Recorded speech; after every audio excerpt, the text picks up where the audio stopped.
Hello, this is Dr. Jackalyn with DTP-Leadership Group.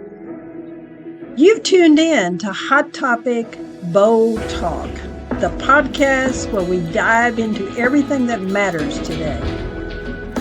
Join me as we explore the hottest trends and pressing issues with conversations that sizzle and perspectives that heat up. This is Hot Topic Bold Talk, since every chat has something cooking. Let's dive in to today's discussion. Hello, my name is Dr. Jackalyn, and I'm with DTP-Leadership Group.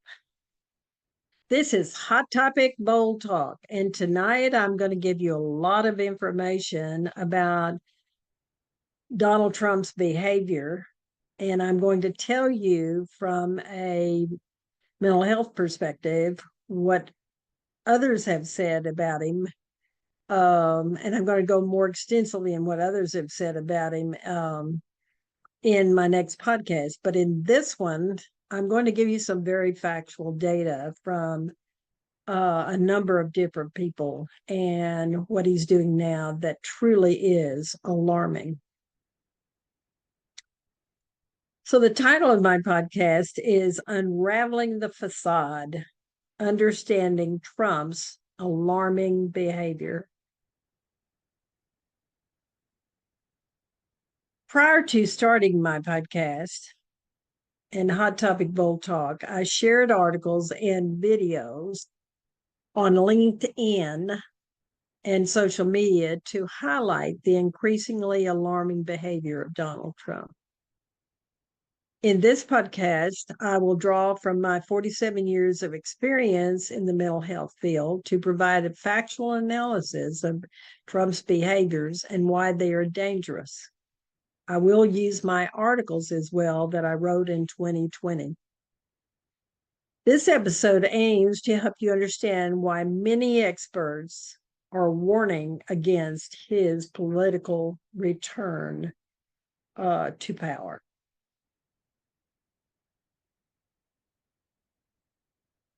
Let me start with some resources that are recent that describe his erratic behavior. And one of the things you'll notice is I'm only giving you maybe the author and the title of the article, since you will have in all my podcasts a frame near the end of the podcast that will tell you what the resources are that I've used and give you a way to obtain those. So the first one I want to talk about is David Graham from the Atlantic. He has an article entitled Trump's New Racist Insult. And he describes Trump's inability to use the correct words in his continual assault of Senator Chuck Schumer. This article begins with the comment, "Weird things happen on the debate stage. Just ask Joe Biden." So when Donald Trump used Palestinian as a slur against the president during last week's debate, he was speaking about Israel destroying Hamas. He doesn't want to do it, he says of Biden. He's become like a Palestinian, but they don't like him because he's a very bad Palestinian. He's so weak. Graham goes on to say, whether premeditated or improvised, it was one of the lowest points of the debate for Trump, whose performance was obscured by Biden's disaster, but was full of misleading and appalling statements by Trump. Graham goes on and says, and the next day he did it again. He uses the term Palestinian to degrade Schumer, who is Jewish. Graham continues, first, there is the idea that calling someone Palestinian is inherently pejorative. Then there is the implication that Schumer is a traitor to his own people. Next is the suggestion that Schumer's opposition to the current Israel government is a result of his having been bought off, and an implication of scheming, an anti-Semitic statement, even though Schumer's criticisms of the current government in Israel align with the large portion of Israeli society and military leadership there. Trump doesn't like Israeli Prime Minister Benjamin Netanyahu, a former ally, because of his perceived personal slights. Trump doesn't like him anymore because the prime minister is not supporting Trump and Trump thinks he's been slighted. Now, Netanyahu is well known for what he's taking his own position, but I think it's fascinating that Trump is so upset about what has happened this light. And I will describe that in the behavior I'm going to talk about from the Diagnostic Code for mental health professionals. But I'll go on and say, but sometimes Trump reveals more than he intends, Graham says. In using Palestinian this way, he's not differentiating between Hamas, and civilians, or between Hamas and Fatah, or between Gaza and the West Bank. All Palestinians are the same to him, and they're all contemptible. Another notable Trump remark from the debate is the former president has sought to increase his support among Black voters, especially Black men, but he still doesn't seem to know how to talk about Black people. He warned that the immigrants were taking Black jobs now, argument premise on the idea that Black people do low-skilled jobs and only low-skilled jobs. So he's saying over and over again, they do low-skilled jobs. This should come not as a surprise, because on The Apprentice, for example, Trump was resistant to have Black contestants become executives. These moments are useful for remembering who Trump is. His intense focus on the criminal cases against him and the retribution he hopes to deal out for them has become the center of his campaign. In a previous podcast, I quoted another article from The Atlantic that has described in detail how the Trump Republican Party has no platform or focus as it did in 2016. Now we know they've got a new one, 2025, which I'll address, which is even more disastrous than any previous one, since he's incapable of taking any responsibility for what he's done that would lead to his criminal convictions. Here are a few comments by Bill Pensie's newsletter on July 2nd of 2024, and I think they're very important. Yesterday was the starkest reminder that the Republicans' July 6th coup is both real and ongoing. It's the former president, it's the Speaker of the House, and now, quite clearly, it's 2/3 of our Supreme Court as well. I wish it was an exaggeration to say this Thursday could be the last July 4th that means anything. I wish so very much that the future Americans always know the blessing that is a government of by and for the people. This simply won't happen unless we win this November 5th by a large enough majority that there will be no way for this deeply corrupted Supreme Court to steal this election. Trump and his Republican Party have completely corrupted the House of Representatives and the Supreme Court. And I'll have a lot more information on the Supreme Court in another podcast. I live in a mega Republican state, Texas, and I know how awful it is for women in this state, which I've addressed many times before. And the platform for the Texas mega Republican Party is a complete ignoring of the respect for the three branches of the government to maintain our democracy. Nathan Johnson is a Democratic state senator from Dallas, where he says on July 3rd, 2024, something critical and ominous is missing from the debate discussion. When asked what we're talking about Trump, would say to voters who fear that he would again violate his oath of office by obstructing the constitutional transfer of power, Trump's reply was no guarantee of him accepting anything that was not a win for him. Johnson goes on to say, don't be distracted by the lying. It's much darker than that. Trump is trying to condition our thinking. He is saying things were better with me in power. See, and you should feel good about doing anything, even taking power through violence to ensure my rule. Don't worry about the Constitution or democracy. I'll make everything great. As far as for that failed mob-led coup d'etat, that was just a mistake opportunity. He's brazenly laying the foundation for becoming America's supreme leader.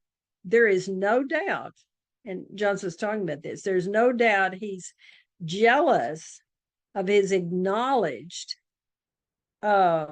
heroes, which are Vladimir Putin, Jimsing, and the supreme leader, of course, Kim Jong-un. You don't have to worry about fair elections. They simply won't exist under him. Now, the behaviors I think that really make Trump incapable of holding office again, I'll go into. On January 8th in 2020, I authored the article entitled Unraveling and Mental Disturbed President, which was written 2 days after the January 6th effort of Trump and his supporters to attempt to stop the approval of the lawful election results. I hope each of you will go back in time and remember what it was like to have Trump as the president. It has been one of the worst disturbing and disruptive times for our country. Through the 4 years of his presidency, we have systematically seen his disturbing behavior patterns that we are seeing today. From Trump and his supporters, we have seen more vocalized support for violence and outright threats to anyone that does not support Trump or his group. I wrote in 2020, anyone that tries to say that the mob on Wednesday was not Trump supporters are as deranged as he is. His tweeting increased the insanity of the mob. And I've worked with cult survivors and a number of other things when I was a therapist for many years. Throughout his 4-year term, psychiatrists, psychologists, and mental health professionals described Trump's behavior. People did not pay attention to their comments then, and I'm asking you to pay attention to them now. There are a few that did, but a number did not. Here are the behaviors they were describing from the 2016 to 2020, and I've read a number of the articles on it, as well as I know this myself and know how I can give examples of these behaviors. So I'll be using the description from the Diagnostic Statistical Manual of Mental Disorders, the 5th edition, which professionals use to describe Trump's behavior. And I'm also going to be utilizing the articles I wrote previously and then give examples of today.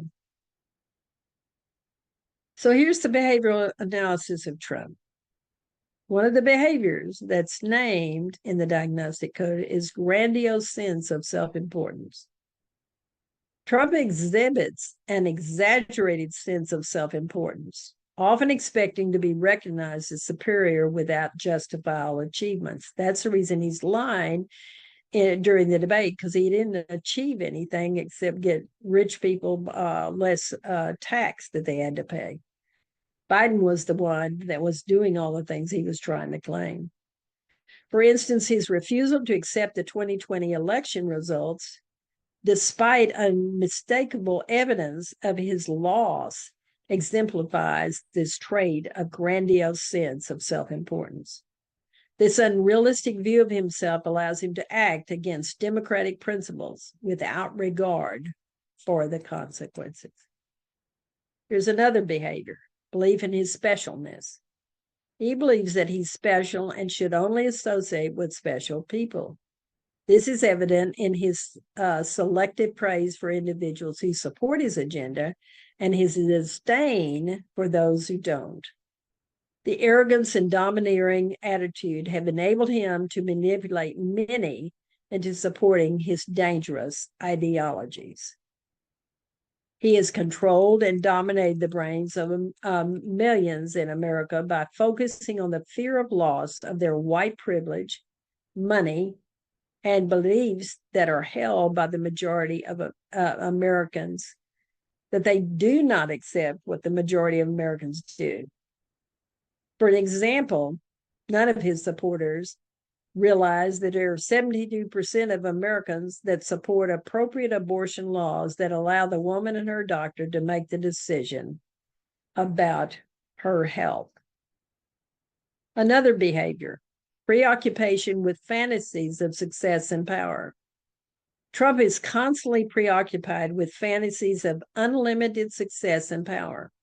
His ongoing efforts to undermine the 2020 election results and his refusal to guarantee a peaceful transition of power if he loses again highlights his obsession.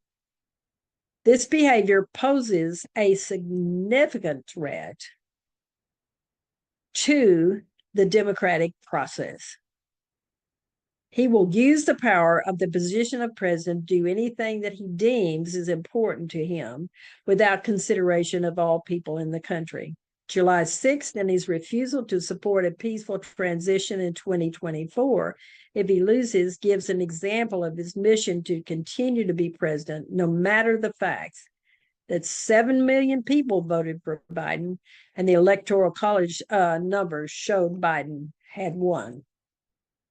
Trump has threatened Liz Cheney to convict her with a military tribunal, which is another way of saying he will militarize the Justice Department to convict his naysayers, since they do not support him.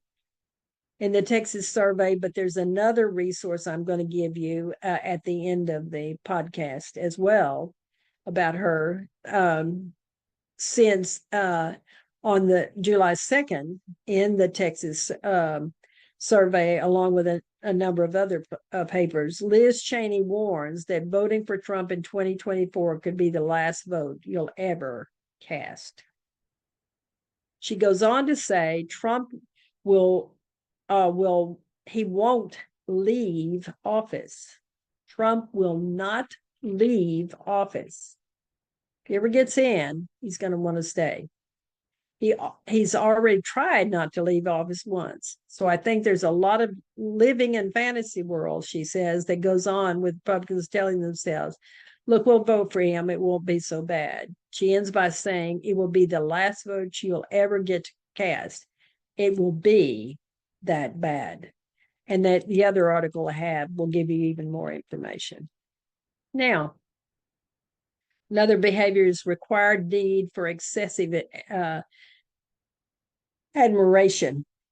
Trump's need for constant admiration is evident in his behavior and interactions. He often surrounds himself with people who will praise him unconditionally and dismiss those who offer constructive criticism. This has led to a lack of accountability and further emboldens his dangerous actions. And here's what I've heard and what I'd like to quote. You have already heard multiple resources I've given you myself that will do what his previous group did in 2020. The resignation of longtime supporters I wrote about and from his administration during his 4-year term. And then on Wednesday, July 6th, when the insurrection occurred, there were even more that resigned. Now we know that he's going to choose people that will never do what the people did in 2020. But they showed their realization that he was beyond reason and will do anything to get what he wants. Another behavior is a sense of entitlement. His unreasonable expectations for favorable treatment are clear in his dealings with both his supporters and his distractors. Heard many threats, that he's made toward people. He expects better treatment, so he couldn't possibly have done 34 criminal actions in his business. That he's been convicted for that. The recent Supreme Court decision granting him immunity is a testament to his sense of entitlement and his influence over certain institutions. Military leaders from both the Republican and Democratic parties presented statements to the Supreme Court that said this would be a dangerous action to give a president this kind of immunity. Listeners, you need to understand that no person with Trump's behavior I'm describing feels the consequences of their actions or can process through their feelings and come to rational decisions. Trump only loves what feeds his ego. Please remember that on January 6th, the more he unraveled, the more he refused to hear the members of his cabinet and his advisors. Another behavior is interpersonal exploitations. Trump exploits others to achieve his own ends, evidence in his manipulation of the Republican Party and his use of violent rhetoric to galvanize his base. His actions have created a hostile and divisive political climate. There is no free discussion in the Republican Party of anything, and subjects are avoided that are not approved by Trump. His stream of lies is the gaslighting that he did at the debates. I've seen mega Republicans gaslight all the time when they don't want to give a truthful answer or only want to overwhelm the person they are talking with, so the person will not come back and argue points that would destroy the mega Republicans' beliefs about Trump or what they believe themselves. There are ways to stop that I know, which I'll suggest in another time. Lack of empathy. Trump's inability to empathize with others is starkly apparent in his comments about military families and his disregard for the safety of others during the January 6th insurrection. This lack of empathy further illustrates his unsuitability for leadership. On July 6, 2020, Trump showed on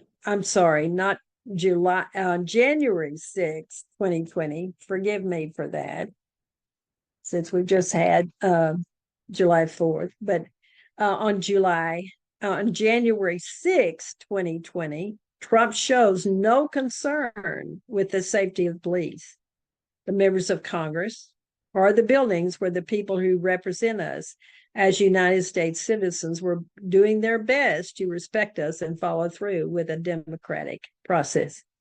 Trump has no respect for the rule of law. We've seen it over and over again this year. And is incapable of owning his own criminal actions in his business dealings. His stacking the Supreme Court is one way he's attempting to guarantee that he will be elected.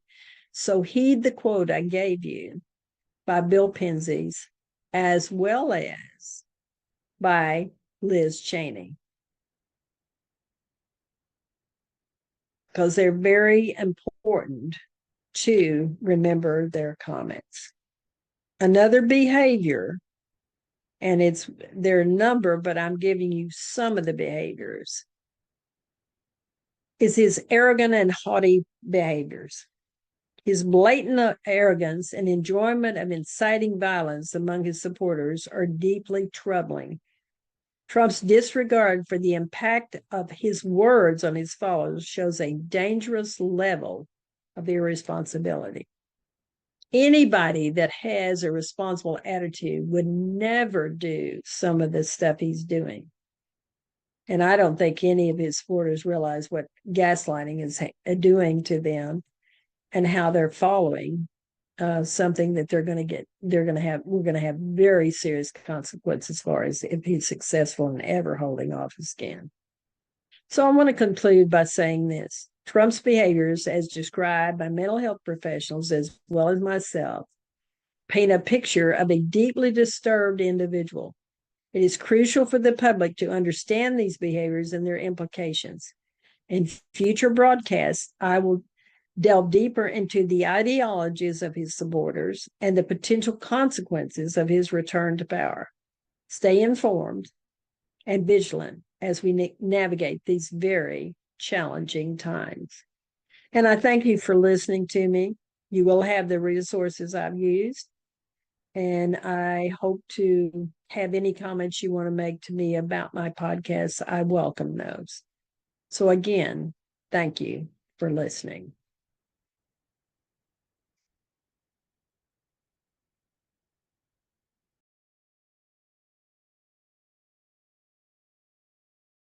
There you have it. Another episode of Hot Topic Bold Talk is in the books. We journey through today's discussion, uncovering diverse perspectives and shedding light on a very critical matter. A massive thanks to all of you that are my listeners. I really appreciate you, and I'm so glad you're a part of this adventure. Feel free to drop your views in the polls and the Q&A section. It's really important for me to hear from you and know how you feel or what you think about my podcast. Gear up for more intriguing discussions in our next episode. Until then, stay connected, stay engaged, and let's keep those conversations buzzing. Thank you.